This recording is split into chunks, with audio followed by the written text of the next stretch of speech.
സ്വർഗത്തിലും ഭൂമിയിലും സകല അധികാരവും പ്രാപിച്ച ത്രിയേക ദൈവത്തിൻ്റെ പരിശുദ്ധ നാമത്തിന് സ്തോത്രം, സ്തുതി, വാഴ്വുകൾ ഞാൻ അർപ്പിക്കുന്നു. നമ്മെ സ്നേഹിച്ച, തന്നിമിത്തം തൻ്റെ രക്തത്താൽ നമ്മുടെ പാപങ്ങളെ പോക്കിയ, മരണഭീതിയിൽ നിന്നും നമ്മെ വിടുവിച്ച നമ്മുടെ കർത്താവും രക്ഷിതാവുമായ യേശുക്രിസ്തുവിൻ്റെ നാമത്തിലുള്ള സ്നേഹവും വന്ദനവും ഏവർക്കും ആദരവോടെ അറിയിക്കുന്നു. ഈ അനുഗ്രഹിക്കപ്പെട്ട സമയം പിന്നെയും നമുക്ക് ഒരുമിച്ച് പലയിടങ്ങളിൽ നിന്ന് തിരുവചന പഠനത്തിനായിട്ട് കൂടുവാൻ ദൈവം അവസരവും കൃപയും നൽകിയല്ലോ. അതോർത്ത് സ്തോത്രം. ഈ കൂട്ടായ്മയ്ക്ക് വേണ്ടി സമയത്തെ കണ്ടെത്തി വേർതിരിക്കുന്ന നിങ്ങൾ ഓരോരുത്തർക്കായും ഞാൻ ദൈവത്തിന് സ്തോത്രം ചെയ്യുന്നു. നിങ്ങൾ ഓരോരുത്തരോടുമുള്ള നന്ദിയും ഞാൻ അറിയിക്കുന്നു. നമ്മൾ ഒരുമിച്ച് ദീർഘനാളുകളായി ഇങ്ങനെ ദൈവത്തിൻ്റെ വചനത്തിൻ്റെ മുമ്പിലായിരിക്കുന്നത് നമുക്കേറെ അനുഗ്രഹകരമാണല്ലോ. ദൈവത്തിന് സ്തോത്രം. ലോക്ക്ഡൗൺ സമയത്താണ് നമ്മൾ ഇങ്ങനെയുള്ള കൂടിവരവ് ആരംഭിച്ചത്. അന്ന് ഉണ്ടായിരുന്നവരും ഈ കൂടിവരവിനായിട്ട് മുൻകൈ എടുത്തവരും പലരും നമ്മോടൊപ്പം ഇല്ല. ലോക്ക്ഡൗണൊക്കെ മാറിക്കഴിഞ്ഞപ്പോൾ ജോലി തിരക്കും ശുശ്രൂഷ തിരക്കുമൊക്കെയായി എല്ലാവരും അവരവരുടെ പ്രവർത്തന മേഖലകളിലാണ്. എങ്കിലും സമയാസമയത്ത് നമ്മെ ഒരുമിച്ച് കൂട്ടിവരുത്തി ഈ തിരുവചന പഠനത്തിനായിട്ട് ദൈവം സഹായം ചെയ്യുന്നു. ആയതിനായിട്ട് സ്തോത്രം. അനേകരിലേക്ക് ദൈവത്തിൻ്റെ വചനം എത്തുന്നതിന് ഇത് കാരണമാകുന്നു എന്നതിനാലും ഞാൻ ദൈവത്തിന് സ്തോത്രം ചെയ്യുകയാണ്. നിങ്ങളുടെ താല്പര്യമാണ് ഇതിന് കാരണം എന്നത് ഒരിക്കൽ കൂടെ കർത്താവിൻ്റെ മഹത്വത്തിനു വേണ്ടി ഓർപ്പിച്ചുകൊണ്ട് നമ്മൾ പഠിക്കുന്ന ദൈവവചന ഭാഗത്തേക്ക് നമ്മുടെ ശ്രദ്ധയെ തിരിക്കുന്നു. എബ്രായ ലേഖനം 3-ാം അധ്യായത്തിൻ്റെ 1-ാമത്തെ വാക്യം നമുക്ക് ഒന്നും കൂടെ വായിച്ച് നമ്മുടെ പഠനം തുടരാം. അതുകൊണ്ട് വിശുദ്ധ സഹോദരന്മാരെ, സ്വർഗീയ വിളിക്ക് ഓഹരിക്കാർ ആയുള്ളവരെ, നാം സ്വീകരിച്ചു പറയുന്ന അപ്പോസ്തോലനും മഹാപുരോഹിതനുമായ യേശുവിനെ ശ്രദ്ധിച്ചു നോക്കുക. സ്തോത്രം.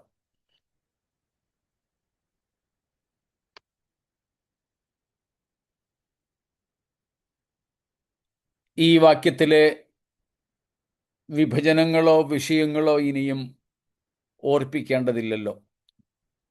നമ്മൾ ദിവസങ്ങളായി അതിനെ വിശകലനം ചെയ്ത് അതിലെ വിഷയങ്ങളെ എടുത്ത് മാറ്റിവെച്ച് പഠിച്ചു വരികയാണ്. അതിലിപ്പോൾ നമ്മളായിരിക്കുന്നത് മഹാപുരോഹിതനായ ക്രിസ്തു എന്നതിലാണ്.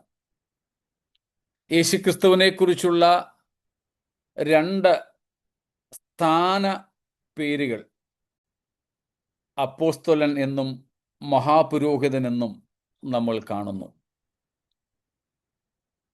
അപ്പോസ്തോലൻ എന്ന നിലയിൽ യേശുക്രിസ്തു ദൈവത്തിൻ്റെ പകരക്കാരനായി മനുഷ്യരുടെ ഇടയിൽ ശുശ്രൂഷിച്ചു.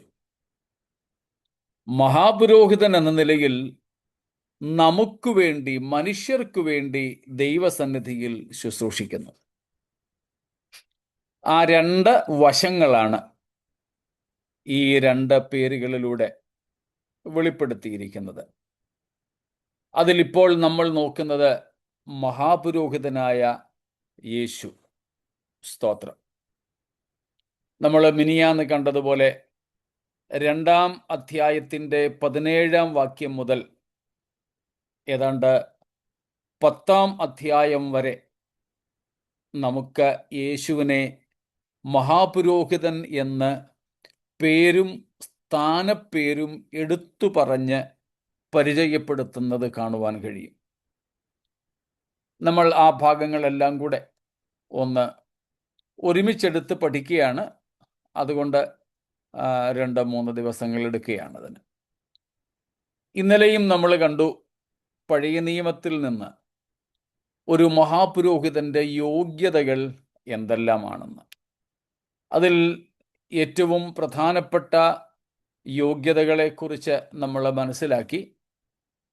മഹാപുരോഹിതൻ എന്ന വിഷയത്തെ അങ്ങനെ എടുത്ത് പഠിക്കുകയല്ലാത്തത് കൊണ്ടും യേശുക്രിസ്തുവിനോട് ബന്ധപ്പെട്ട് ഉള്ളതാണ് നാം പ്രധാനമായും നോക്കുന്നത് എന്നതുകൊണ്ടും മഹാപുരോഹിതന്മാരുമായി ബന്ധപ്പെട്ട ചില കാര്യങ്ങളൊക്കെ നമ്മൾ ഈ ഭാഗങ്ങളിൽ വിട്ടുകളയുന്നുണ്ട്. ഇന്നലെ നമ്മൾ കണ്ടത് ഡ്യൂട്ടീസ്, മഹാപുരോഹിതന്റെ കടമകൾ അഥവാ ശുശ്രൂഷകൾ എന്ത് എന്നുള്ളതായിരുന്നു. സ്തോത്രം. മഹാപുരോഹിതന്റെ ശുശ്രൂഷയിൽ ഏറ്റവും പ്രധാനമായിട്ടുള്ളത് നമ്മൾ കണ്ടു, യാഗങ്ങളും വഴിപാടുകളും അർപ്പിക്കുക. മനുഷ്യർക്ക് വേണ്ടി യാഗങ്ങളും വഴിപാടുകളും അർപ്പിക്കുക. അതിലേറ്റവും പ്രധാനമായിട്ടുള്ള യാഗാർപ്പണമാണ് പാപപരിഹാര, അതിനെ മഹാപാപപരിഹാര ദിവസം എന്ന് വിളിക്കാറുണ്ട്. യോം കിപ്പൂർ, മഹാപാപപരിഹാര ദിവസം. അവർ കഴിക്കുന്ന എല്ലാ യാഗങ്ങളും പാപപരിഹാരത്തിന് വേണ്ടിയിട്ടായിരുന്നു. എന്നാൽ ഇത് ഒരു രാഷ്ട്രത്തിൻ്റെ പാപപരിഹാരത്തിന് വേണ്ടി, മഹാപാപപരിഹാരം, ഒരു വർഷത്തെ പാപങ്ങളുടെ പരിഹാരത്തിന് വേണ്ടി. അതുകൊണ്ട് അതിനെ മഹാപാപപരിഹാരം, the great day of atonement എന്നാണ് വിളിക്കുന്നത്. The great day of atonement, മഹാപാപപരിഹാര ദിവസം. അതിൻ്റെ വിശദീകരണമാണ് നാം ലേവ്യ 16-ാം അധ്യായത്തിൽ കാണുന്നത്. നമ്മൾ ഇതുവരെ അത് മനസ്സിരുത്തി വായിച്ചിട്ടില്ലെങ്കിൽ ഇന്ന് അത് ഒന്നും കൂടെ വായിക്കണം. മീറ്റിംഗ് കഴിഞ്ഞിട്ടേ വായിക്കാവൂ.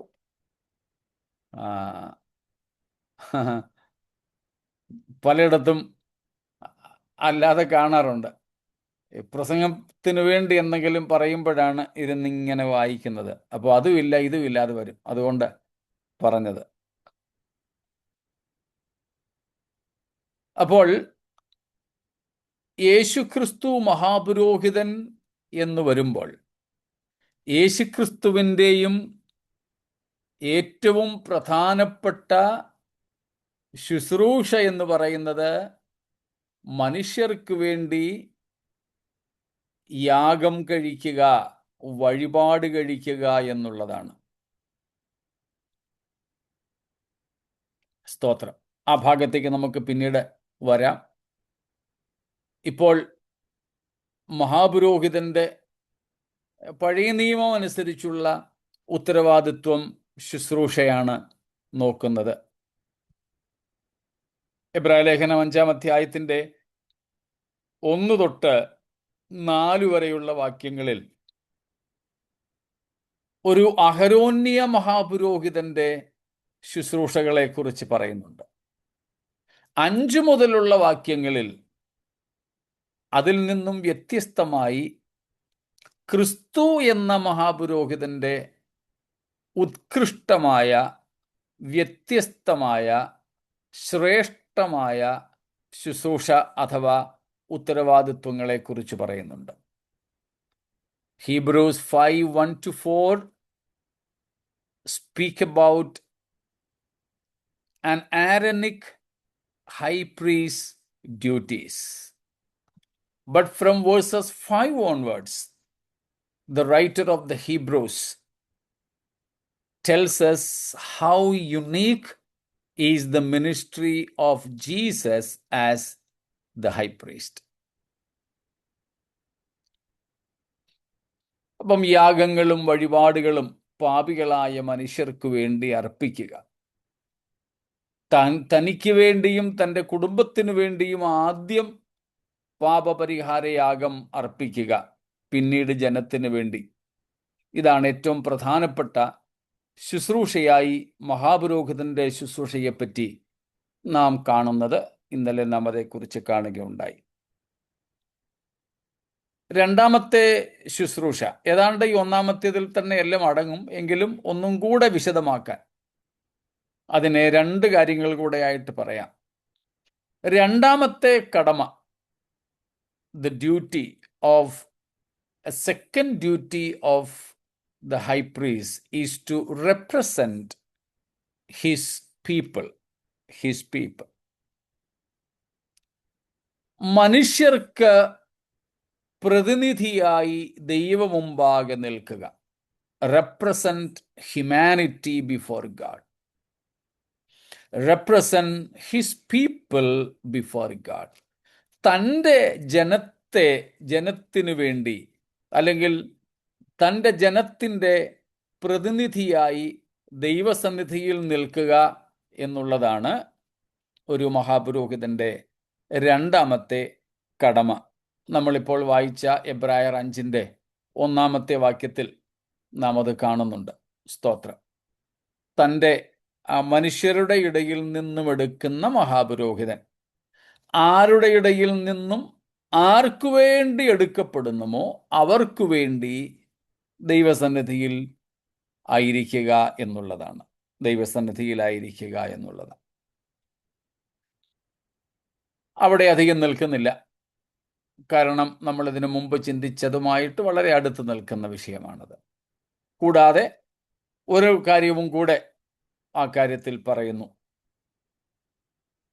മൂന്നാമത്തെ ഡ്യൂട്ടി ആയിട്ട് നാം കാണുന്നത്, the third duty is to stand in the gap between God and man. Stand in the gap between God and man. ദൈവത്തിനും മനുഷ്യർക്കും ഇടവിൽ നിൽക്കുക എന്നതാണ്. ദൈവത്തിനും മനുഷ്യർക്കും മധ്യേ ഇടവിൽ നിൽക്കുക എന്നുള്ളതാണ് മഹാപുരോഹിതന്റെ ഒരു പ്രധാനപ്പെട്ട ശുശ്രൂഷ. യാഗാർപ്പണം ഒരു ഭാഗത്തുള്ളപ്പോൾ തന്നെ അതിൽ നിന്നും അടർത്തിയെടുത്ത് നമ്മൾ ഈ കാര്യവും കൂടെ ചിന്തിക്കുകയാണ്. സ്തോത്രം. To stand in the gap between God and man. സ്തോത്രം. ദൈവത്തിനും മനുഷ്യർക്കും ഇടയിലുള്ള ഇടിവിൽ നിൽക്കുക എന്നുള്ളത് വളരെ പ്രധാനപ്പെട്ട ഒരു ശുശ്രൂഷയാണിത്. സ്തോത്രം. ഇടിവിൽ നിൽക്കുക എന്നുള്ളത് വളരെ ഉത്തരവാദിത്വം നിറഞ്ഞൊരു ശുശ്രൂഷയാണ്. യാഗം അർപ്പിക്കുന്നതിനേക്കാൾ വളരെ പ്രധാനപ്പെട്ടതായിട്ട് നമുക്ക് കാണുവാൻ സാധിക്കും. സ്തോത്രം. ഇടിവിൽ നിൽക്കുക. കഴിഞ്ഞൊരു ദിവസം നമ്മൾ നമ്മുടെ ഇടയിൽ അത് വായിച്ചിരുന്നെന്ന് എനിക്ക് തോന്നുന്നേ. യെഹെസ്കേൽ 22:30 വാക്യം നമ്മുടെ ഇടയിലായിരുന്നെന്ന് തോന്നുന്നു, അല്ലേ? എസെക്കിയേൽ 22:30.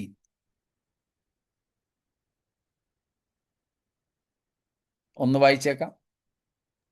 ഞാൻ ദേശത്തെ നശിപ്പിക്കാതെ വണ്ണം അതിന് മതിൽ കെട്ടി എന്റെ മുമ്പാകെ ഇടിവിൽ നിൽക്കേണ്ടതിന് ഒരു പുരുഷൻ അവരുടെ ഇടയിൽ അന്വേഷിച്ചു, ആരെയും കണ്ടില്ലതായി. കണ്ടോ? ദൈവത്തിൻ്റെ ഒരു വിലാപമാണത്. ഞാൻ ദേശത്തെ നശിപ്പിക്കാതെ വണ്ണം അതിന് മതിൽ കെട്ടി ഇടിവിൽ നിൽക്കുവാൻ. അവരുടെ ഇടയിൽ ഒത്തിരി പേരെ ഒന്നുമില്ല, ഒരുവനെ ഞാൻ അന്വേഷിച്ചു.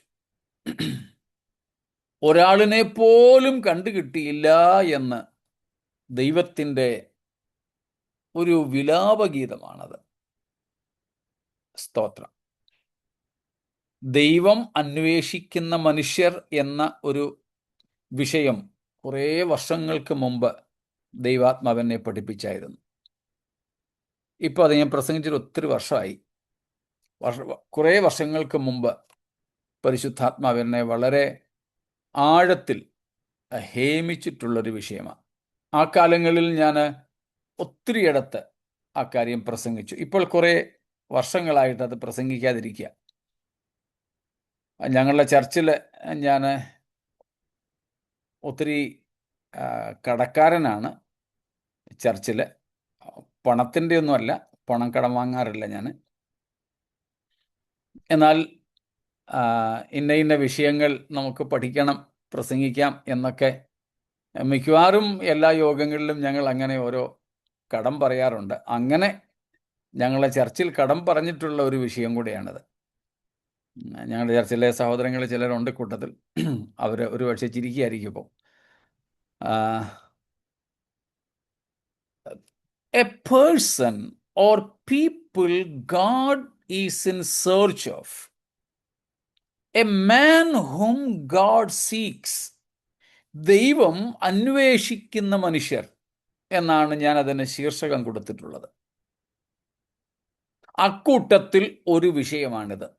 ദൈവം അന്വേഷിക്കുന്ന മനുഷ്യരിൽ ഒരു വിഭാഗമാണ് ഇവിടെ നമ്മൾ കാണുന്ന ഇന്റർസെസേഴ്സ് എന്നുള്ളത്. മധ്യസ്ഥന്മാർ, ഇടിവിൽ നിൽക്കുന്നവർ. അതെന്താണെന്നും നമ്മുടെ ഇടയിൽ നമ്മൾ ചിന്തിച്ചിട്ടുണ്ട്. രണ്ട് കാര്യങ്ങൾ അവിടെ പറഞ്ഞിരിക്കുന്നത്: മതിൽ കെട്ടി ഇടിവിൽ നിൽക്കുക, മതിൽ കെട്ടി ഇടിവിൽ നിൽക്കുക. ഇപ്പൊ മതിൽ കെട്ടുക എന്ന് പറഞ്ഞാൽ ആക്രമണങ്ങളെ ചെറുത്ത് സംരക്ഷണമേകുക എന്നാണ് അർത്ഥം. Building up the wall shows to take a protective step to protect people. Building up a wall, constructing a wall, a city wall. Even our rooms, constructing a wall is for safety. സംരക്ഷണത്തിന്, പുറത്തു നിന്നുള്ള ആക്രമണങ്ങളെ ചെറുക്കാൻ വേണ്ടിയാണ് മതിൽ.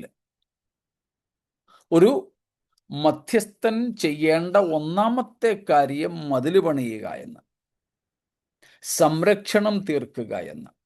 മഹാപുരോഹിതൻ ചെയ്യേണ്ടതും അതുതന്നെയാണ്.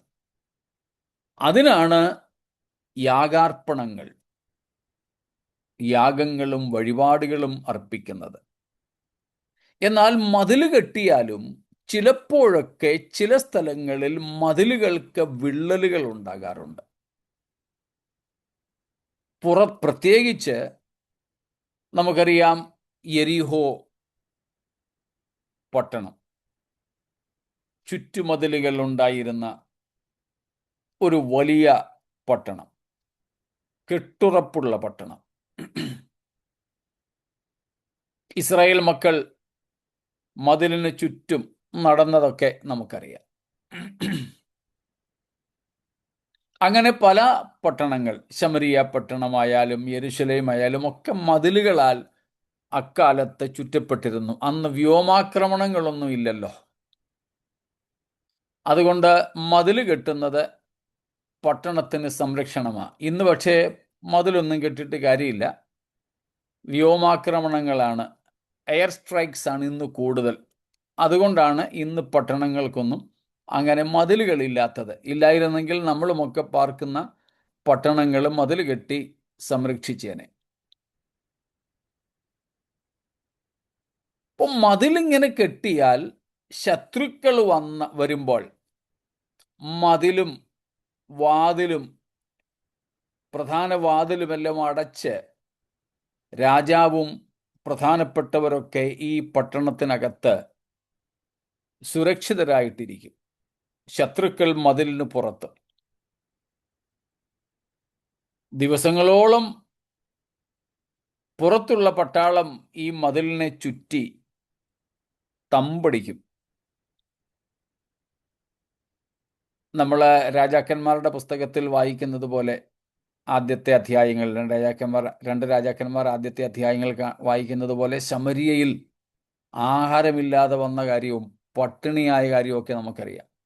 ഇപ്പോൾ ദിവസങ്ങളോളം നഗരത്തിനാരും പുറത്തു പോകാതെയും അകത്തു വരാതെയും ഇരുന്നാൽ അകത്തുള്ള ധാന്യങ്ങളൊക്കെ തീർന്ന് എല്ലാവരും പട്ടിണിയാവും. പിന്നെ യുദ്ധം ചെയ്യാൻ പോലുമുള്ള ബലം കാണത്തില്ല. വിശപ്പ് സഹിക്ക വയ്യാതെ ജീവനെ പണയം വെച്ച് ഒരു പുറത്തു വരും, ശത്രു അകത്ത് കയറും.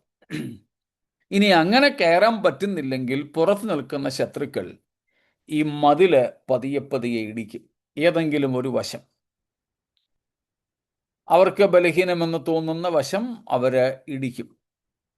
അത് കുത്തിത്തുളർന്ന് കുത്തിപ്പിളർന്ന് കുത്തിത്തുരന്ന് ആ വിള്ളലിലൂടെ ശത്രു സൈന്യം പട്ടണത്തിനകത്തേക്ക് കയറാൻ നോക്കുമ്പോൾ അകത്ത് കാവൽ നിൽക്കുന്ന പട്ടാളക്കാർ പെട്ടെന്ന് ഈ മതിലിനുണ്ടായ ഇടിവ് കെട്ടി സംരക്ഷിക്കാൻ ഒക്കാതെ വരികയാണെങ്കിൽ ഈ പട്ടാളക്കാർ തന്നെ ഇഷ്ടിക പോലെ ആ വിടവിനകത്തേക്ക് അങ്ങ് കയറി നിൽക്കും.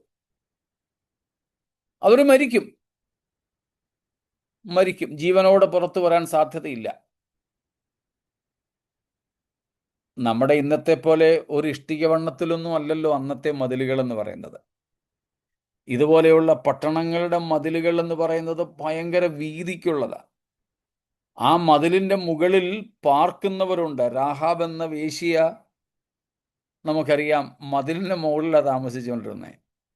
അപ്പോൾ വീട് വെച്ച് താമസിക്കത്തക്ക വീതിയുള്ളതാണ് ഈ മതിലുകൾ. രഥങ്ങൾ ഓടിക്കാനുള്ള വീതിയുണ്ട് മതിലിന്റെ മുകളിൽ. അപ്പോൾ അത്രയ്ക്ക് വീതിക്ക് ശക്തിമത്തായതാണ് ഈ മതിൽ. അതുകൊണ്ട് അത് പെട്ടെന്നൊന്നും കെട്ടാൻ ഒക്കത്തില്ല. അങ്ങനെ വിടവ് എവിടെയെങ്കിലും കണ്ടാൽ അകത്ത് നിൽക്കുന്ന പട്ടണത്തിലെ പട്ടാളക്കാർ ഓടിച്ചെന്ന് ആ വിടവ് നികത്താൻ വേണ്ടി തങ്ങൾ തന്നെ ഇഷ്ടിക പോലെ അവിടെ അങ്ങ് നിറയും. ഇതിൻ്റെ പേരാണ് ഇടിവിൽ നിൽക്കുക എന്നത്. അങ്ങനെ ഇടിവിൽ നിന്നാൽ അവർ ജീവനോടെ പുറത്തു വരാൻ ഇടയില്ല. ഒരു പട്ടാളക്കാരനോ രണ്ട് പട്ടാളക്കാരനോ അവിടെ നിന്നതുകൊണ്ട് കാര്യമാകത്തില്ല. ചിലപ്പോൾ നൂറുകണക്കിന് തന്നെ പട്ടാളക്കാർ അതിനകത്തേക്ക് തങ്ങളുടെ ജീവനെ ഹോമിക്കേണ്ടി വരും. എന്ന് വെച്ചാൽ it is sacrificial, it is A sort of suicidal. പക്ഷേ ആത്മഹത്യാപരമെന്ന് പറയുമ്പോൾ അങ്ങനെയുള്ള ആത്മഹത്യയല്ല, വളരെ പോസിറ്റീവായിട്ട് തങ്ങളുടെ ജീവനെ പണയം വെച്ചുകൊണ്ടാണ് ഈ മതിൽ കെട്ടി അതിനെ ഇടിവ് നിൽക്കുന്നത്. ദൈവം ഇന്നും, സ്തോത്രം, to stand in the gap, സ്തോത്രം, that is the one of the responsibilities or duties of a high priest. മഹാപുരോഹിതന്റെ ശുശ്രൂഷയാണത്. ഇങ്ങനെ ഇടിവിൽ നിൽക്കുക, to stand in the gap between God and man. ദൈവത്തിനും മനുഷ്യർക്കും ഇടയിലുള്ള വിടവിൽ കയറി നിൽക്കുക. സ്തോത്രം. ദൈവത്തിൻ്റെ കോപം ഏതെങ്കിലും മനുഷ്യർക്കെതിരായിട്ട് ജ്വലിക്കുമ്പോൾ ആ വിടവിലേക്ക് കയറി നിൽക്കുക. സ്തോത്രം. അതിന് ഏറ്റവും നല്ല ഉദാഹരണം നമ്മൾ കാണുന്നുണ്ട് ബൈബിളിൽ. എവിടെയാ? മോശയാണ്. സ്തോത്രം. മോശയാ.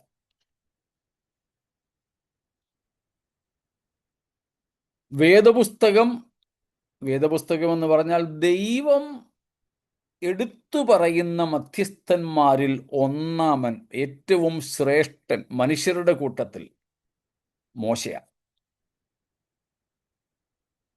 പല പ്രാവശ്യം നാം അത് കാണുന്നുണ്ട്. ഏറ്റവും പ്രധാനമായി പുറപ്പാട് 32-ാം അധ്യായത്തിലാണ്. Exodus chapter 32 and verse number 32. 32-ന്റെ 32-ലാണ് ഒരു മഹാപുരോഹിതന്റെ അഥവാ ഒരു മധ്യസ്ഥന്റെ ഏറ്റവും വലിയ ഒരു സമർപ്പണം കാണുന്നത്. സ്തോത്രം. നമ്മൾ ആത്മാക്കൾക്ക് വേണ്ടി കൊടുക്കാൻ നാം ആഗ്രഹിക്കാമാവുന്ന വിലയെക്കുറിച്ച് പഠിച്ചിട്ടുണ്ട്. അന്ന് ഈ വാക്യം വായിച്ചതാ. ഇന്നും ഒന്നും കൂടെ വായിച്ചാട്ടെ. എക്സോഡസ് 32:32. എങ്കിലും നീ അവരുടെ പാപം ക്ഷമിക്കണമേ, അല്ലെങ്കിൽ നീ എഴുതിയ നിന്റെ പുസ്തകത്തിൽ നിന്ന് എന്റെ പേർ മായിച്ചു കളയണമേ. സ്തോത്രം. നമുക്ക് പശ്ചാത്തലം അറിയാം. ഇസ്രായേൽ ജനം കാളക്കുട്ടിയെ ഉണ്ടാക്കി വിഗ്രഹ ആരാധന നടത്തി ദൈവത്തെ കോപിപ്പിച്ചു. ദൈവം അതിനു മുൻപുള്ള വാക്യങ്ങളിൽ മോശയോട് പറയുന്നു, മോശേ, നീ എന്നെ വിടുക. എത്രാം വാക്യം അത്? നീ എന്നെ വിടുക. ഞാൻ ഈ ജനത്തെ ഒരു ജാതിയായിരിക്കാതെ വണ്ണം നശിപ്പിച്ചു കളയേണ്ടതിന് നീ എന്നെ വിടുക. ഞാൻ നിന്നെ ഒരു വലിയ ജാതിയാക്കും. സ്തോത്രം. ആ വാക്യം വായിക്കുമ്പോഴൊക്കെ ഞാൻ ഓർക്കാറുണ്ട്, എന്താ ദൈവം മോശ ദൈവത്തെ പിടിച്ചു വച്ചിരിക്കുകയായിരുന്നു. സ്തോത്രം. മോശ ദൈവത്തെ പിടിച്ചു വച്ചിരിക്കുകയായിരുന്നു, നീ എന്നെ വിടാൻ പറയുന്നത്. സ്തോത്രം. പക്ഷേ 32-ാമത്തെ അധ്യായത്തിന്റെ 7-ാമത്തെ വാക്യം വായിച്ചോട്ട്. 10-ാമത്തെ വാക്യം. അതുകൊണ്ട് എന്റെ കോപം അവർക്ക് വിരോധമായി ജ്വലിച്ച് ഞാൻ അവരെ ദഹിപ്പിക്കേണ്ടതിന് എന്നെ വിടുക. നിന്നെ ഞാൻ വലിയൊരു ജാതിയാക്കുമെന്നും യഹോവ മോശയോട് അരുളി ചെയ്തു. സ്തോത്രം. മോശ പർവ്വതത്തിൽ 40 ദിവസമായിട്ട് ദൈവത്തോടു കൂടെ ഉപവാസത്തില. 7-ാം വാക്യത്തിൽ ദൈവം പറഞ്ഞു, നീ ഇറങ്ങിച്ചെല്ലേ, നീ കൊണ്ടുവന്ന ജനം തങ്ങളെ തന്നെ വഷളാക്കി. അങ്ങനെ പറഞ്ഞു വന്നപ്പോഴാ 10-ാം വാക്യത്തിൽ പറഞ്ഞത്, ഞാൻ അവരെ നശിപ്പിച്ചു കളയേണ്ടതിന് നീ എന്നെ വിടുക. ഒരു മനുഷ്യന് ദൈവത്തെ പിടിച്ചു വെക്കാൻ പറ്റുമോ? ഈ വാക്യം വായിക്കുമ്പോൾ ഞാൻ ഇങ്ങനെയാ ചിന്തിക്കുന്നത്, ദൈവത്തെ മോശ പിടിച്ചു വെച്ചേക്കായിരുന്നോ? ഇവിടെ അങ്ങനെയാ മനസ്സിലാക്കാൻ പറ്റുക. മധ്യസ്ഥന്റെ ഒരവസ്ഥയാണ്. ഇന്നലെ നമ്മൾ പഠിച്ചതുപോലെ ഔദ്യോഗികമായി മഹാപുരോഹിത ശുശ്രൂഷ അഹരോനും കുടുംബത്തിനുമാണ് ദൈവം കൊടുത്തത്. പക്ഷേ മോശ ജീവനോടിരുന്ന കാലത്തോളം അഹരോൻ മോശയേക്കാൾ വലിയ മഹാപുരോഹിതനൊന്നും ആയിരുന്നില്ല. ആ ഔപചാരിക ശുശ്രൂഷകൾ നടത്താൻ അഹരോനെ ദൈവം കൽപ്പിച്ചാക്കി എന്നുള്ളത് ശരിയാണ്. പക്ഷേ മോശ ജീവനോടുണ്ടായിരുന്നിടത്തോളം കാലം ദൈവവും മോശയും തമ്മിലായിരുന്നു വ്യക്തിപരമായ ബന്ധവും സംസാരവും ഇടപെടലുമെല്ലാം. അപ്പോ പാരമ്പര്യമായി മഹാപൗരോഹിത്യം അഹരോനായിരുന്നെങ്കിലും അഹരോനേക്കാൾ ശ്രേഷ്ഠനായ മഹാപുരോഹിതനായി തൻ്റെ ജീവകാലത്ത് പ്രവർത്തിച്ചത് മോശയാണ്. അങ്ങനെ മോശയോട് ഇപ്പോൾ പറയുകയാണ്. അതുകൊണ്ടാണ് നമ്മൾ മോശയെ പഴയ നിയമത്തിൻ്റെ മധ്യസ്ഥനെന്ന് വിളിക്കുന്നത്. പഴയ നിയമത്തിൻ്റെ മധ്യസ്ഥൻ. കൽപ്പലകകൾ അഥവാ കൽപ്പനകൾ എഴുതിയ കൽപ്പലകകൾ കൈപ്പറ്റിയ ആളെന്ന നിലയിലും മധ്യസ്ഥനെന്ന് വിളിക്കുന്നുണ്ട്. അതിനേക്കാൾ ഉപരി മോശയുടെ മധ്യസ്ഥത ഇസ്രായേൽ ജനത്തിൻ്റെ രക്ഷയ്ക്ക് വേണ്ടിയായിരുന്നു. ദൈവത്തെ ഓരോ ഒഴികഴിവും പറഞ്ഞ് എക്സ്ക്യൂസസും പറഞ്ഞ് സമാധാനിപ്പിക്കാൻ മോശയ്ക്കില്ല ഈ വിഷയത്തിൽ. അപ്പോൾ മോശ എടുത്ത ഒരു അറ്റ കൈ പ്രയോഗമാണ് 32-ാം വാക്യത്തിൽ പറഞ്ഞത്. നീ ഇവരോട് ഇവരുടെ പാപം ക്ഷമിക്കണമേ, അല്ലെങ്കിൽ നീ എഴുതിയ പുസ്തകത്തിൽ നിന്ന് എൻ്റെ പേര് മായ്ച്ചു കളയണേ. കണ്ടോ, ഇടിവിൽ നിൽക്കുന്നവൻ്റെ വില കൊടുക്ക് കണ്ടോ. ഇസ്രായേൽ പാപം ചെയ്തു, ജ്യേഷ്ഠൻ അഹരോൻ ഉൾപ്പെടെ. ഒരു എക്സ്ക്യൂസസ് ഇല്ല, ഒരു ഒഴികഴിവുമില്ല. It's very plain, including Aaron, his older brother committed severe sin. But here, as a person in the gap, Moses is pleading with God, please forgive them. From your initiation, from your part, please forgive them. If not, erase my name, cut off my name from your book. That means the book of life. So this is the price a person who stands in the gap will have to remit. ഇടിവിൽ നിൽക്കുന്ന ഒരുവന് കൊടുക്കേണ്ട വിലയാണിത്. It's not that easy to be a high priest in this sense. സ്തോത്രം. ഒടുവിൽ ദൈവം അവരോട് ക്ഷമിച്ചു. ക്ഷമിച്ചതൊക്കെ ഈ ഒരു പ്രാവശ്യമല്ല, പല പ്രാവശ്യം. അത് ദൈവം പലപ്പോഴും പറയുന്നുണ്ട്. മോശ ഇടിവിൽ നിന്നില്ലായിരുന്നെങ്കിൽ ഞാൻ നിങ്ങളെ നശിപ്പിച്ചു കളയുമായിരുന്നു. എന്നാൽ ചില സന്ദർഭങ്ങളിൽ മോശയുടെ ഇടനിലയും നടന്നില്ല. സ്തോത്രം. അതും വിലപ്പോയില്ല.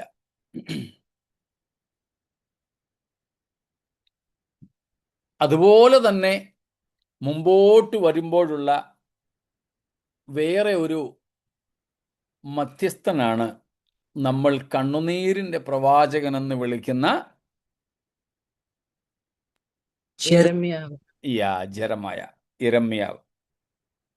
യിരെമ്യാവോട്. അതുകൊണ്ട് ദൈവം പലപ്പോഴും പറയുന്നുണ്ട്, നീ ഈ ജനത്തിന് വേണ്ടി പ്രാർത്ഥിക്കരുത്. പ്രാർത്ഥിച്ചാലും ഞാൻ കേൾക്കത്തില്ല. അപ്പോൾ നിന്റെ അപേക്ഷ കേൾക്കയില്ല. എടുത്തെങ്കിൽ വായിച്ചോ. 7:16. അതുകൊണ്ട് നീ ഈ ജനത്തിനു വേണ്ടി പ്രാർത്ഥിക്കരുത്, അവർക്ക് വേണ്ടി യാചനയും പ്രാർത്ഥനയും കഴിക്കരുത്, എന്നോട് പക്ഷപാതം ചെയ്യുകയും അരുത്, ഞാൻ നിന്റെ അപേക്ഷ കേൾക്കയില്ല. സ്തോത്രം. യിരെമ്യാവിലും യഹെസ്കേലിലും ദൈവം ആവർത്തിച്ചു പറയുന്നുണ്ട്, മോശ ഉൾപ്പെടെ ശമൂവേൽ ഉൾപ്പെടെ ഉള്ളവർ മധ്യസ്ഥത അണച്ചാലും ഞാൻ കേൾക്കില്ല. എന്ന് വെച്ചാൽ മധ്യസ്ഥന്മാരെ കേൾക്കുന്ന ഒരു സമയമുണ്ട്. സ്തോത്രം. മധ്യസ്ഥത അണയ്ക്കുന്നവരുടെ മുഖത്തെ ദൈവം ആദരിച്ച് ദൈവത്തിൻ്റെ കോപത്തെ അടക്കുന്ന ഒരു സമയമുണ്ട്, ഒരു പരിധിയുണ്ട്.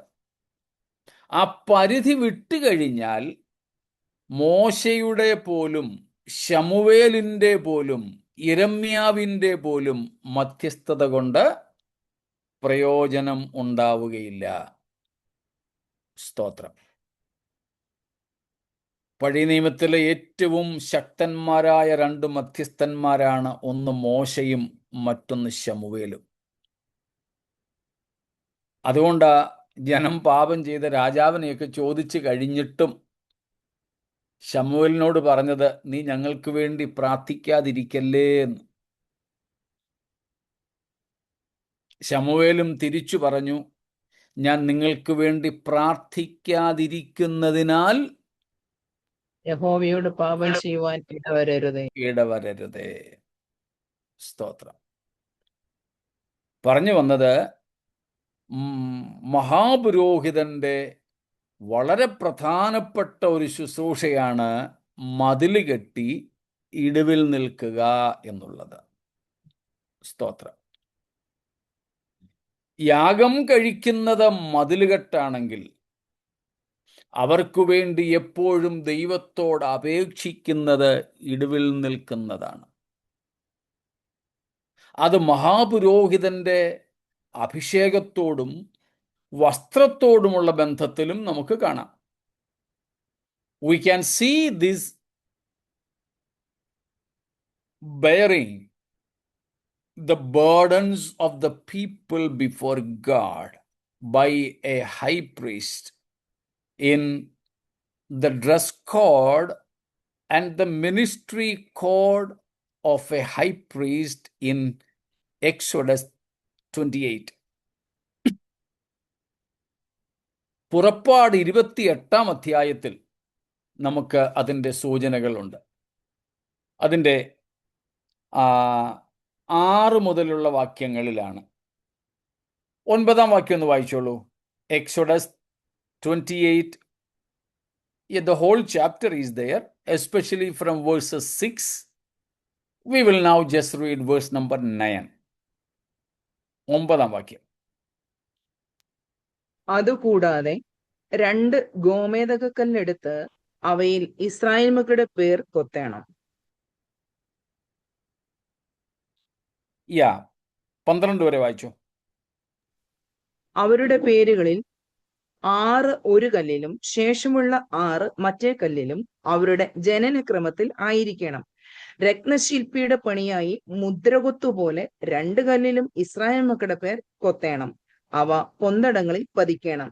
കല്ല് 2ഉം ഏഫോദിന്റെ ചുമൽക്കണ്ടങ്ങളിന്മേൽ ഇസ്രായേൽ മക്കൾക്ക് വേണ്ടി ഓർമ്മക്കല്ലായി വെക്കണം. അഹരോൻ യഹോവയുടെ മുമ്പാകെ അവരുടെ പേർ ഓർമ്മയ്ക്കായി തന്റെ 2 ചുമലിലും വഹിക്കണം. ഇനി 29 and 30, 29ഉം 30ഉം കൂടെ. അങ്ങനെ അഹരോൻ വിശുദ്ധ മന്ദിരത്തിൽ കടക്കുമ്പോൾ ന്യായവിധി പതക്കത്തിൽ ഇസ്രായേൽ മക്കളുടെ പേർ എപ്പോഴും യഹോവയുടെ മുമ്പാകെ ഓർമ്മയ്ക്കായിട്ട് തന്റെ ഹൃദയത്തിന്മേൽ വഹിക്കണം. കണ്ടോ? ഒരു മഹാപുരോഹിതന്റെ ശുശ്രൂഷയിലെ ഒരു പ്രധാനപ്പെട്ട കാര്യമാണിത്. സ്തോത്രം. ഇത് ഒരു പ്രതീകമാ. ഈ പറയപ്പെട്ട മാർപതക്കം, ബ്രസ്റ്റ് പ്ലേറ്റ്, ആ മാർപതക്കത്തിൽ ഇടത്തും വലത്തും 6 വീതം ഇസ്രായേലി ഗോത്രങ്ങളുടെ പേര് കൊത്തുക. എന്നിട്ട് അത് ധരിക്കുക. അപ്പോൾ അത് ധരിക്കുമ്പോൾ അഹരോന്റെ നെഞ്ചുഭാഗത്തായിട്ട്, മാർപതക്കമാണല്ലോ, മാറിന്റെ ഭാഗത്താണ് വരുന്നത്, ബ്രസ്റ്റ് പ്ലേറ്റ് ആയിട്ടാണ് വരുന്നത്, ബ്രസ്റ്റ് ഭാഗത്തായിട്ടാണ് വരുന്നത്. അപ്പം ബെയറിങ് അത് പ്രതീകമാണ്. It's representational. When that particular portion of the high priestly garment, when he bears it, that represents that he is bearing the entire Israelites, the 12 tribes, in his heart. Always he should remember. ഈ ഗോമേദകക്കല്ലൊക്കെ പതിപ്പിച്ച സാധനം നല്ല wait ഒക്കെ ഉള്ളതാ കേട്ടോ. സ്തോത്രം.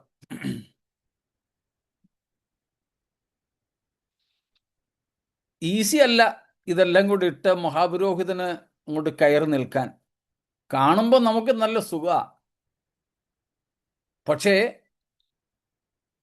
ഈ ഭാരിച്ച വസ്ത്രമെല്ലാം കൂടെ ധരിച്ച് യാഗമൊക്കെ അർപ്പിച്ച് ജനത്തിൻ്റെ മുഴുവൻ ഉത്തരവാദിത്വവും തൻ്റെ മേൽ ഏറ്റുകൊണ്ട് ഇങ്ങനെ നിൽക്കുക അത്ര ലളിതമല്ല. പക്ഷെ ആ ഭാരം തൻ്റെ മേൽ കിടക്കുമ്പോഴൊക്കെ താൻ ഓർക്കുന്നത് ആരെയാ? ഇസ്രായേലിയ ഗോത്രങ്ങളെയാ. സ്തോത്രം. ഇസ്രായേലിയ ഗോത്രങ്ങളെയാ. ഈ ഒരു വലിയ ഉത്തരവാദിത്വം മഹാപുരോഹിതന് ദൈവം ഏൽപ്പിച്ചു. നാമും ആരാണ്? മഹാപുരോഹിതന്മാരല്ലെങ്കിലും പുരോഹിതന്മാരാണ്. As priests in the New Testament, we also need to have this responsibility in our lives. ഇവിടെ പറയുന്ന മഹാപുരോഹിതത്വം, ഇവിടെ പറയുന്ന മധ്യസ്ഥത മരിച്ചവർക്ക് വേണ്ടി ജീവനോടിരിക്കുന്നവരെ കഴിക്കുന്ന അപേക്ഷകളല്ല. മരിച്ചവർക്ക് വേണ്ടി ജീവിച്ചിരിക്കുന്നവർ കഴിക്കുന്ന അപേക്ഷകളല്ല. തിരിച്ചും മരിച്ചവരോട് ജീവിച്ചിരിക്കുന്നവർ കഴിക്കുന്ന അപേക്ഷകളോ പ്രാർത്ഥനകളോ അല്ല. ജീവിച്ചിരിക്കുന്ന മഹാപുരോഹിതൻ ജീവിച്ചിരിക്കുന്ന തൻ്റെ ജനത്തിനു വേണ്ടി സദാ ജീവിക്കുന്ന ദൈവത്തോട് കഴിക്കുന്ന അഭയാചനയാണ്. സ്തോത്രം. അതല്ലാതെ കത്തോലിക്കരും ഓർത്തഡോക്സ് യാക്കോബ വിഭാഗക്കാരുമൊക്കെ കരുതുന്നത് പോലെയുള്ള ഒരു മധ്യസ്ഥതയല്ല. മരിച്ചവർക്ക് വേണ്ടിയും മരിച്ചവരോടുമുള്ള അപേക്ഷകളല്ല. അങ്ങനെ അവർക്കാർക്കും യേശുക്രിസ്തുവിൻ്റെ മാനുഷമാതാവായ മറിയ ഉൾപ്പെടെ ആർക്കും തന്നെ ഈ ശുശ്രൂഷ ചെയ്യാൻ സാധ്യമല്ല. ജീവിച്ചിരിക്കുന്നവർക്ക് മാത്രം, ജീവിച്ചിരിക്കുന്നവർക്ക് വേണ്ടി മാത്രം. സ്തോത്രം. അങ്ങനെ മഹാപുരോഹിതന്റെ പ്രധാനപ്പെട്ട ശുശ്രൂഷകൾ ഈ 3 എണ്ണമാണ്. 1, യാഗങ്ങളും വഴിപാടുകളും അർപ്പിക്കുക. 2, തൻ്റെ ജനത്തെ, അല്ലെങ്കിൽ പൊതുവെ പറഞ്ഞാൽ മനുഷ്യരെ ദൈവമുമ്പാകെ പ്രതിനിധീകരിക്കുക. 3, ദൈവത്തിനും മനുഷ്യർക്കും ഇടയിൽ മതില് കെട്ടി ഇടിവിൽ നിൽക്കുക, മധ്യസ്ഥത അണയ്ക്കുക, ഉത്തരവാദിത്വ ബോധമുള്ളവരായിരിക്കുക. സ്തോത്രം. സഭാ ശുശ്രൂഷകന്മാരായ ഞങ്ങളെക്കുറിച്ചും ഈ എബ്രായ ലേഖനത്തിനകത്ത്, എബ്രായ ലേഖനത്തിലും പത്രോസിന്റെ ലേഖനത്തിലും ഇതേ വിഷയത്തെപ്പറ്റി പറയുന്നുണ്ട്. അവിടേക്ക് നമ്മൾ വരുമ്പോൾ അത് നമുക്ക് നോക്കാം. സ്തോത്രം. അതുകൊണ്ടാണ് സഭാ ജനങ്ങളോട് അപ്പോസ്തലൻ പറയുന്നത്, നിങ്ങളെ നടത്തുന്നവർക്ക് നിങ്ങൾ കീഴ്പ്പെട്ടിരിക്കണം. സ്തോത്രം. എന്തുകൊണ്ട്? അവർ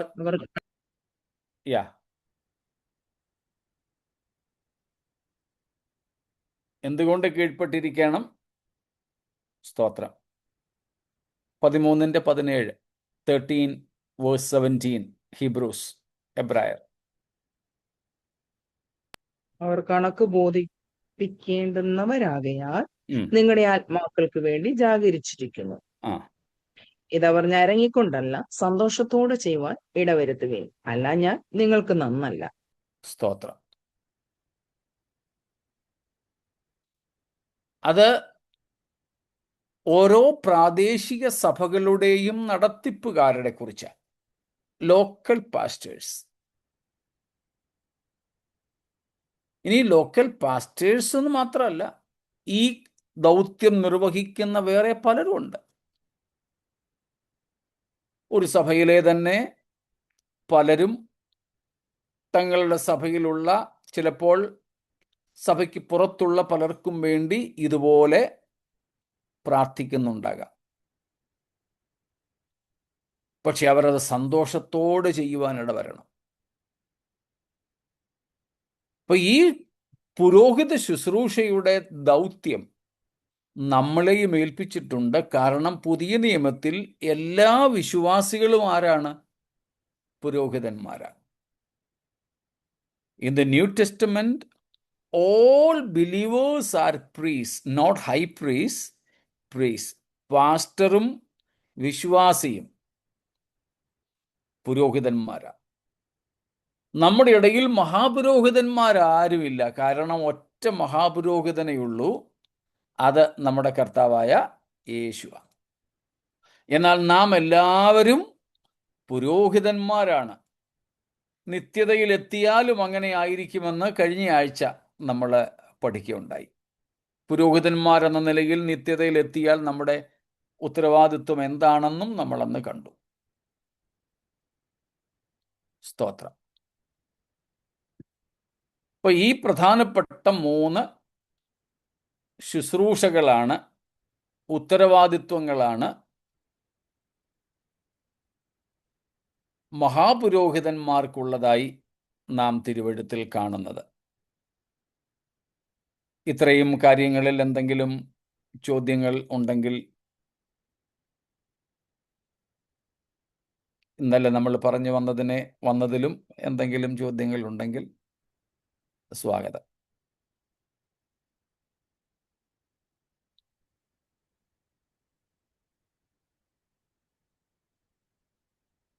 ഒന്നുമില്ലല്ലോ. ഇന്നലത്തെ വിഷയത്തിൽ നമ്മുടെ റെക്കോർഡിങ്സ് കേൾക്കുന്ന ഒരാൾ എനിക്കൊരു ചോദ്യം അയച്ചു തന്നു.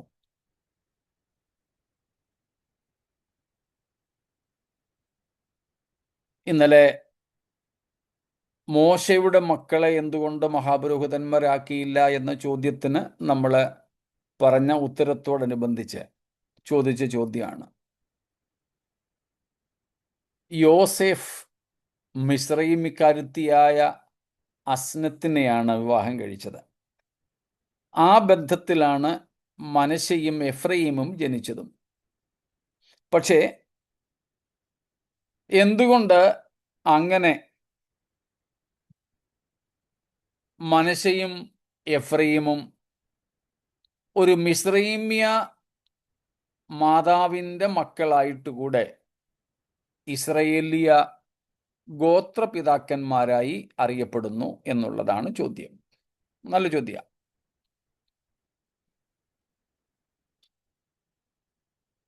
അതിനുള്ള പ്രധാനപ്പെട്ട 1-2 കാര്യങ്ങൾ. ഇന്നലെ നമ്മൾ കണ്ടത് ഇസ്രായേലിൽ മഹാപുരോഹിത ശുശ്രൂഷയ്ക്കോ അല്ലെങ്കിൽ ഈവൻ പുരോഹിത ശുശ്രൂഷയ്ക്കോ പോലും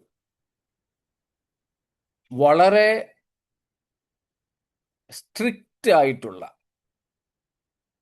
വളരെ കാർക്കശ്യത്തോടെയുള്ള നിയമമാണ് ദൈവം കൊടുത്തത്. ഒരു വിജാതീയ ബന്ധം വിവാഹത്താൽ പോലും ഉള്ള ഒരുത്തന് ഈ പുരോഹിത ശുശ്രൂഷയിലേക്കോ മഹാപുരോഹിത ശുശ്രൂഷയിലേക്കോ വരാൻ അനുവാദമില്ല. ഇവിടെ രണ്ടാമത്തെ സംഗതി അത് എപ്പോഴാണ് ഇസ്രായേൽ പുറപ്പെട്ട് കഴിഞ്ഞ് സീനായിൽ വെച്ച് ദൈവം കൽപ്പനകൾ എഴുതി കൊടുക്കുമ്പോഴാണ്. അതുവരെ ന്യായപ്രമാണം ഇല്ലായിരുന്നു.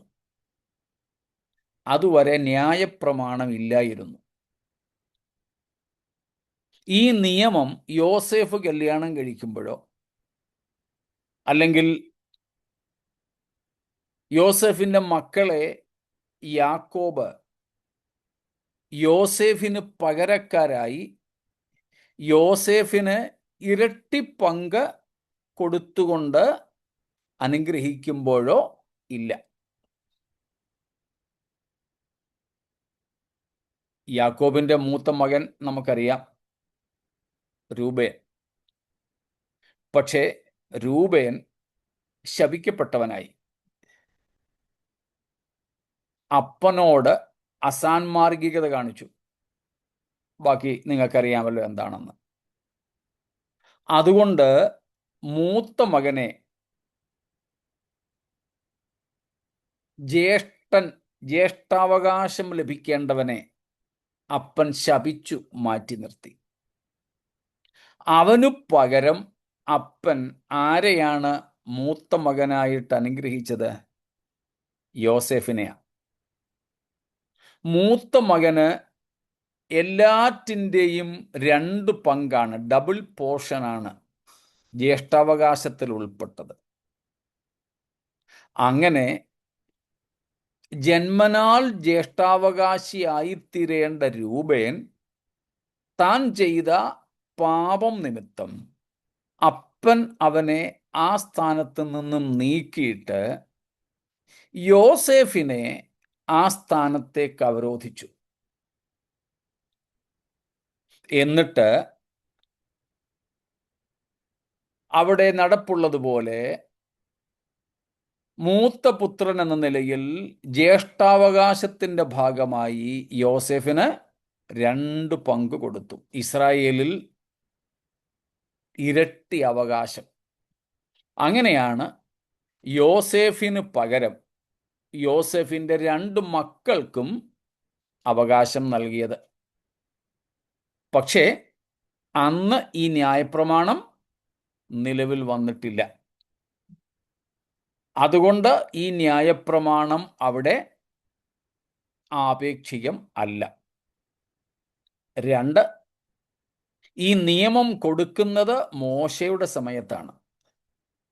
ആ നിയമം കൊടുക്കുമ്പോൾ മോശയുടെ മക്കൾ, നമ്മൾ ഇന്നലെ പറഞ്ഞതുപോലെ വിജാതീയ ബന്ധത്തിൽ ഉള്ളതുകൊണ്ട് ആ സമയത്ത് ഈ നിയമം നിലവിൽ വന്നു, ന്യായപ്രമാണം നിലവിൽ വന്നു.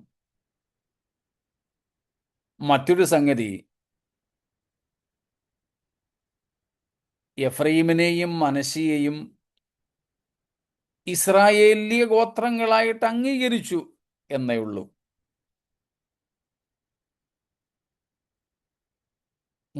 പുരോഹിത ശുശ്രൂഷയെ ഒന്നും അവരെ ഏൽപ്പിച്ചിട്ടില്ല. അതിന് പുരോഹിത ശുശ്രൂഷയിലേക്ക് അങ്ങനെ ആരെയും തന്നെ നിയമിച്ചിട്ടില്ല. ന്യായപ്രമാണപ്രകാരം അവരെ അകറ്റി നിർത്തുകയാണ് ചെയ്തിട്ടുള്ളത്.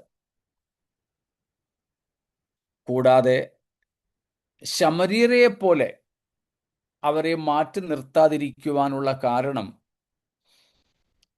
യോസേഫ് കല്യാണം കഴിക്കുന്ന സമയത്ത് ഇസ്രായേല്യരായിട്ട് അവിടെ ആരുമില്ല. എപ്പോഴെങ്കിലും യോസേഫ് തൻ്റെ കുലത്തോട് ചേരുമെന്ന് ഒരു ഉറപ്പുമില്ല. സ്വപ്നമൊക്കെ കണ്ടത് ശരിയാ, പക്ഷേ യോസേഫിൻ്റെ അകത്ത് ഇനിയും അപ്പനുമായിട്ട് കൂടിക്കാഴ്ച ഉണ്ടാകും, ഇവര് വരും, ഇവിടെ മിസ്രയീമിൽ എന്നോടുകൂടെ പാർക്കും എന്നൊന്നുമുള്ള വെളിപ്പാടുകൾ അന്ന് ലഭിച്ചിട്ടില്ല. അതുകൊണ്ട് അന്നത്തെ സാഹചര്യത്തിൽ അതൊരു ആവശ്യമെന്ന നിലയിലാണ് മോശയും യോസേഫും ഒക്കെ വിജാതീയരെ കല്യാണം കഴിച്ചത്. എന്നാൽ ശമര്യരുടെ വിഷയത്തിൽ അങ്ങനെയല്ല. അന്ന് യെരുശലേമിലായാലും ബാബിലോണിലായാലും പാർത്തിരുന്ന ഇസ്രായേൽ മക്കൾക്ക് ഇസ്രായേല്യരെ തന്നെ വിവാഹം കഴിക്കുവാൻ എല്ലാ സാധ്യതകളും ഉണ്ടായിരുന്നു. പക്ഷേ ആ സാധ്യതകളെ അവഗണിച്ചുകൊണ്ടാണ് എഴുതപ്പെട്ട് നൽകിയ ന്യായപ്രമാണത്തെയും പുറകിലെറിഞ്ഞു കളഞ്ഞുകൊണ്ടാണ് അവർ വീണ്ടും പോയി വിജാതീയരുമായി വിവാഹബന്ധം കൂടിയത്. മാത്രമോ, യെരുശലേമിൽ നിന്നും ഇസ്രായേലിൽ നിന്നും അവരെ ബാബിലോണിലേക്ക് പ്രവാസികളായി പറഞ്ഞയക്കാനും ഉള്ള ഒരു പ്രധാന കാരണം അന്നു മുതലേയുള്ള ഇവരുടെ വിജാതീയ ബന്ധമാണ്. ആ പാപം ഇപ്പോൾ പ്രവാസത്തിൽ ഇരിക്കുമ്പോഴും അവർ തുടരുന്നു എന്നുള്ളതാണ് എസ്രായും നെഹമ്യാവുമൊക്കെ ഉയർത്തിക്കാണിച്ച അവരുടെ പാപം. ആ പാപത്തിൻ്റെ പട്ടികയിലേക്ക് യോസേഫിൻ്റെ വിഷയം വന്നു ചേരുന്നില്ല. അതുകൊണ്ട് തന്നെ അവർക്ക് ഈ നിലയിൽ ഒരു മാറ്റം അല്ലെങ്കിൽ അവരെ തള്ളിക്കളയുന്ന അവസ്ഥയും ഉണ്ടായില്ല.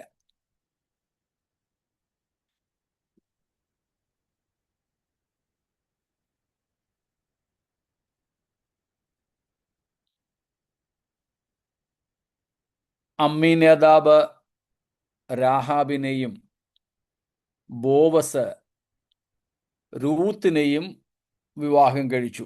ശരി, ഈവൻ രൂത്തും ബോവസും തമ്മിലുള്ള ബന്ധം അത് യേശു ക്രിസ്തുവിലേക്ക് നയിക്കുകയും ചെയ്തു. ക്രിസ്തു ആ തലമുറയിലാണ് ജനിച്ചത്. അത്രമാത്രം അവരെ കർത്താവ് അംഗീകരിച്ചു. എങ്ങനെയാ?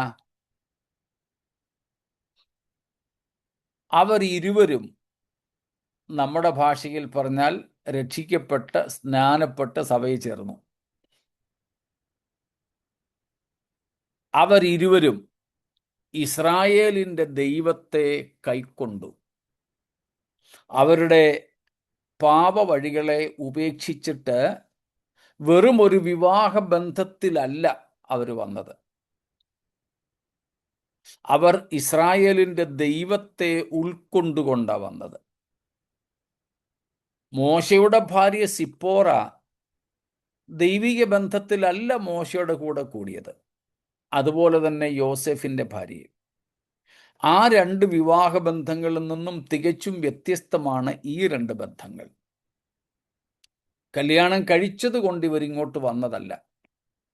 അവരുടെ ഇസ്രായേലിൻ്റെ ദൈവത്തെക്കുറിച്ച് കേട്ടറിഞ്ഞ് ആ ദൈവത്തിന് വിധേയപ്പെട്ടാണ് ഇവർ രണ്ടുപേരും ഇസ്രായേലിലേക്ക് വന്നത്. അവരെ വിവാഹം കഴിച്ചു. രാഹാബിൻ്റെ കാര്യം നമുക്കറിയാം. ആ പശ്ചാത്തലം ഒന്നും നോക്കാതെ തന്നെ അതിനും കുറച്ചും കൂടെ പുറകോട്ട് പോയാൽ യഹൂദ വിവാഹം കഴിച്ച കാര്യമുണ്ടല്ലോ, താമാറിനെ. അവളും ഇവിടെ ഉൾപ്പെട്ടിട്ടുണ്ട്. മത്തായി 1-ാമത്തെ അധ്യായത്തിലെ യേശുക്രിസ്തുവിൻ്റെ വംശാവലിയിൽ ഉൾപ്പെട്ട 4-5 സഹോദരിമാരിൽ ഈ 2-3 പേരെ എടുത്തു പറയേണ്ടിയിരിക്കുന്നു. സ്തോത്രം. അത് ദൈവീക തിരഞ്ഞെടുപ്പിൽ അതിശ്രേഷ്ഠമായി യേശുക്രിസ്തുവിൻ്റെ ആ വംശാവലിയിൽ ഇവരെ ഉൾപ്പെടുത്തുവാനാണ് ദൈവത്തിന് ഇഷ്ടമായത്. അപ്പോഴും ഇവരാരും തന്നെ പുരോഹിത വൃത്തിയിലല്ല. താമാറ്, രാഹാബ്, രൂത്ത് തുടങ്ങിയ ഈ സഹോദരിമാരൊക്കെ യേശുവിൻ്റെ വംശാവലിയിൽ യഹൂദ ഗോത്രത്തിലാണ് പെട്ടത്. അവരെ ആരെയും പൗരോഹിത്യത്തിലേക്ക് എടുത്തിട്ടില്ല. അപ്പോഴും പൗരോഹിത്യത്തിൻ്റെ ആ ലീനേജ്, ആ ഒരു വഴി അങ്ങനെ വംശീയമായ വിശുദ്ധിയിൽ തന്നെ സൂക്ഷിച്ചു. എന്നാൽ ഇവരൊക്കെ ഇസ്രായേലിൻ്റെ ദൈവത്തെ കണ്ടറിഞ്ഞ് ഈ ഇസ്രായേലിയ വിശ്വാസത്തിലേക്ക് വന്നവരാണ്. രൂത്തിൻ്റെ കാര്യം നമുക്കറിയാം. നവോമിയോട് പറയുന്നുണ്ട്, നിന്റെ ദൈവം എൻ്റെ ദൈവം. അപ്പോൾ മോവാബ്യ ദൈവങ്ങളെയും ഉപേക്ഷിച്ചിട്ടാണ് അവൾ നവോമിയുടെ ദൈവത്തിൻ്റെ പുറകെ ഇറങ്ങിത്തിരിച്ചത്. അതുകൊണ്ട് പൗരോഹിത്യത്തിന് കൊടുത്ത ആ നിയമം ഈ വിഷയങ്ങളിൽ ബാധകമല്ല.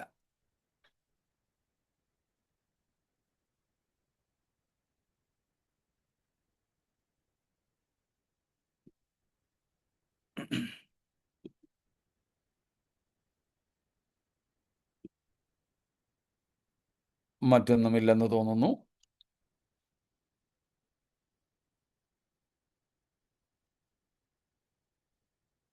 സ്തോത്രം. അപ്പം ഇനിയും നമുക്ക് നോക്കാനായിട്ടുള്ളത് imperfections of the Aaronic priesthood. അഹരോന്യ പൗരോഹിത്യത്തിൻ്റെ പോരായ്മകളാണ്. അഹരോന്യ പൗരോഹിത്യത്തിൻ്റെ കുറവുകൾ, അപര്യാപ്തതകൾ, imperfections of Aaronic high priesthood, priesthood. നമ്മൾ 5-ാം അധ്യായം എബ്രായർ 5-ന്റെ 1-ാം വാക്യത്തിൽ വായിച്ചതുപോലെ, 1-ഉം 2-ഉം വാക്യങ്ങളിൽ വായിച്ചതുപോലെ, ഒന്നാമത്തെ അപര്യാപ്തത എന്ന് പറയുന്നത് he himself is A sinner. താൻ തന്നെ ഒരു പാപത്തിന് അധീനപ്പെട്ട മനുഷ്യനാണ്. താൻ പ്രതിനിധാനം ചെയ്യുന്ന ജനത്തെ പോലെ താൻ തന്നെ പാപത്തിനടിമയാണ്.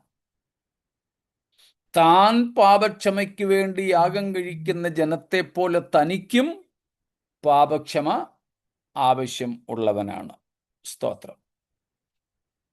അപ്പോൾ താൻ തന്നെ പാപിയായ മനുഷ്യൻ. 2, അവിടെ നമ്മൾ കാണുന്നത് പോലെ തൻ്റെ സ്വന്തം പാപങ്ങൾക്ക് വേണ്ടി യാഗം കഴിക്കുവാൻ ആവശ്യമുള്ളവനാണ് അഹരോന്യ മഹാപുരോഹിതൻ. 3-ാമത്തേത് 2-ാമത്തെ വാക്യത്തിൽ കാണുന്ന 1-ഉം 2-ഉം വാക്യങ്ങൾ ഇന്നലെ നമ്മൾ വായിച്ചായിരുന്നല്ലോ. എബ്രായർ 5-ന്റെ 3 പദങ്ങൾ നമ്മൾ കണ്ടിരുന്നല്ലോ. 3 കാര്യങ്ങൾ എന്തൊക്കെയായിരുന്നു അവിടെ? ഓർമ്മയുണ്ടോ?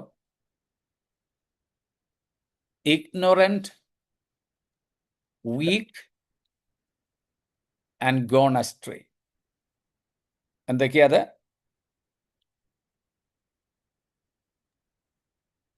ബലഹീൻ അല്ലേ?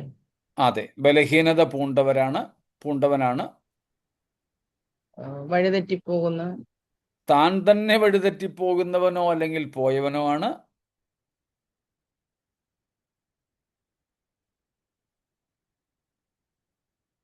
അറിവില്ലാത്തവനാണ്. അറിവില്ലാത്ത. അപ്പം സാധാരണ ജനങ്ങളെ പോലെ തന്നെ ഈ 3 കുറവുകളും ഈ അഹരോന്യ മഹാപുരോഹിതനും ഉണ്ട്. സ്തോത്രം. നമുക്കത് വിശാലമായിട്ട് കാണാൻ പറ്റുന്നത് ഇപ്പം നമ്മൾ കണ്ട പുറപ്പാട് 32-ാം അധ്യായത്തിലാണ്. ഈ പുരോഹിതൻ അഹരോൻ നേരിട്ട് ഇസ്രായേൽ മക്കൾക്ക് കാളക്കുട്ടി ഉണ്ടാക്കി കൊടുത്തു. കണ്ടോ? താൻ തന്നെ തെറ്റിപ്പോയി. പറയുന്നുണ്ട്, ഈ മോശയ്ക്ക് എന്ത് സംഭവിച്ചെന്ന് അറിയുന്നില്ല. അപ്പോൾ ഈ വിധമായ എല്ലാ സാധാരണ മനുഷ്യന്റെ പോരായ്മകളും ഉള്ള വ്യക്തിയാണ് മഹാപുരോഹിതൻ. മറ്റൊന്ന്, 4-ാമത്തെ കാര്യം, an Aaronic high priest is restricted. He has a restricted entry into the Holy of Holies. കൃപാസനത്തിങ്കലേക്ക് അല്ലെങ്കിൽ അതിവിശുദ്ധ സ്ഥലത്തേക്ക് ഈ മഹാപുരോഹിതനും പ്രവേശനം പരിമിതപ്പെടുത്തിയിരിക്കുന്നു. His entry into the Holy of Holies, to the throne of grace, is also restricted, limited. തനിക്കും ആവശ്യമുള്ളപ്പോഴോ ഇഷ്ടമുള്ളപ്പോഴോ ഒന്നും കൃപാസനത്തിങ്കിലേക്ക് കയറി ചെല്ലാൻ പറ്റത്തില്ല. അവിടേക്കുള്ള പ്രവേശനം തനിക്ക് പോലും പരിമിതപ്പെട്ടിരുന്നു.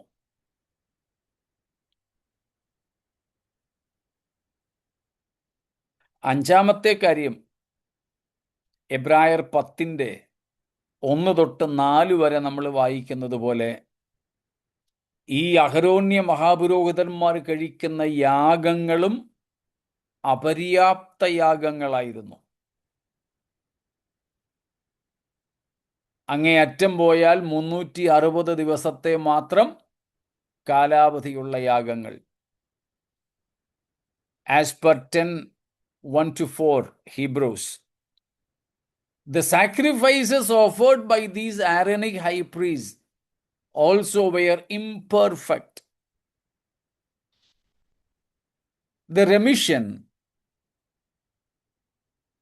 they got were valid for a maximum of 360 days.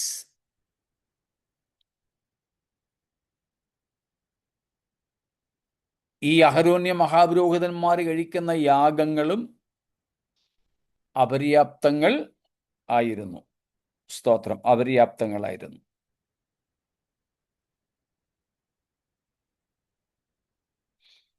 മറ്റൊന്ന്, ആറാമത്തേത്, these Aaronic high priesthood, their sacrifices, all these systems were simply symbolic of the perfect which had to come.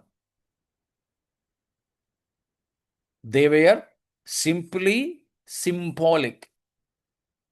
അഹരോന്യ പൗരോഹിത്യമോ വസ്ത്രമോ നിയമങ്ങളോ യാഗങ്ങളോ എല്ലാം തന്നെ വരുവാനുള്ളതിൻ്റെ നിഴൽ മാത്രമായിരുന്നു. They were just a shadow. They were just a shadow. നിഴൽ മാത്രമായിരുന്നു. 10-ാമത്തെ അധ്യായത്തിൻ്റെ 1-ാമത്തെ വാക്യം, 10:1, 10:1 നാം അങ്ങനെയാണ് കാണുന്നത്. സ്തോത്രം, നിഴൽ മാത്രമായിരുന്നു. ന്യായപ്രമാണമോ വരുവാനുള്ള നന്മകളുടെ നിഴലല്ലാതെ കാര്യങ്ങളുടെ സാക്ഷാൽ സ്വരൂപമല്ലായക കൊണ്ട്.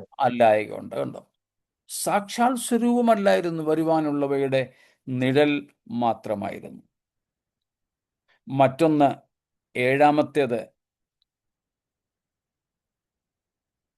these high priests themselves were liable to death, and therefore their posting, their ministry, all were temporary. ഈ മഹാപുരോഹിതന്മാരും മരണത്തിന് അധീനരായിരുന്നു. അതുകൊണ്ട് അവരുടെ ശുശ്രൂഷയും താൽക്കാലികമായിരുന്നു, മരണം കൊണ്ട് മാറിപ്പോകുന്നത് ആയിരുന്നു. സ്തോത്രം, മരണം കൊണ്ട് മാറിപ്പോകുന്നതായിരുന്നു. അഹരോന്യ മഹാപൗരോഹിത്യത്തിൻ്റെ കുറവുകളാണിത്. അവസാനമായിട്ട് ഒന്നും കൂടെ പറഞ്ഞ് നമുക്ക് നിർത്താം. There was a fear of rejection still. There was no guarantee of acceptance. അദ്ദേഹം ഒരു മഹാപുരോഹിതൻ യാഗം കഴിച്ചു എന്ന് വിചാരിച്ച് തൻ്റെ യാഗവും താൻ കഴിക്കുന്ന അപേക്ഷകളുമൊക്കെ സ്വീകരിക്കപ്പെട്ടു എന്ന് ഉറപ്പില്ല. സ്വീകാര്യതയുടെ ഗ്യാരണ്ടി ഉറപ്പില്ല. തിരസ്കരണത്തിന് സാധ്യത എപ്പോഴുമുണ്ട്.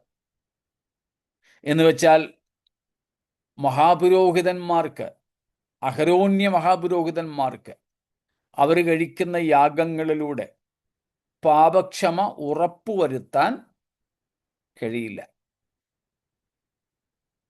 എന്നാൽ ഇതിനൊക്കെ വിപരീതമായിട്ടാണ് നമ്മുടെ കർത്താവിൻ്റേത്. ഇതിൻ്റെ നേരെ ഓപ്പോസിറ്റായിട്ട് നമ്മുടെ കർത്താവിൻ്റേത് അങ്ങ് ചിന്തിച്ചോണം. ഈ പശ്ചാത്തലത്തിലാണ് 7-ാം അധ്യായം 25-ാമത്തെ വാക്യത്തിൽ പറയുന്നത്. 7:25 വായിച്ച് നമുക്ക്.